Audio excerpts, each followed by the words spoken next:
А замечали ли вы за президентом США какие-то действия или высказывания, которые подтверждают то, что он действительно играет на руку Путину?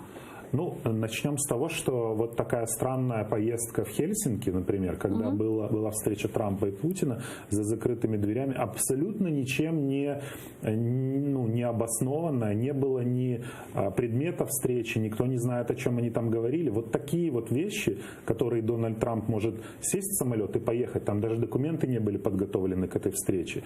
Вот такие вещи и бросают тень, и то, что он в рамках предвыборной кампании говорил, что нам нужно тесно дружить с Россией. Но парадокс в том, что при Дональде Трампе, который хотел дружить с Россией, Украина получила гораздо больше, чем при Бараке Обаме, который говорил, что он большой друг Украины и считал Россию агрессивной страной. То есть вот парадокс в этом. Парадокс в том, что Дональд Трамп стал тем рычагом, который Россию сделал в Соединенных Штатах токсичной, которую российских лоббистов сделал нерукопожатными, российских олигархов загнал под санкции и так далее. То есть вот так получилось, что он стал катализатором этих процессов. США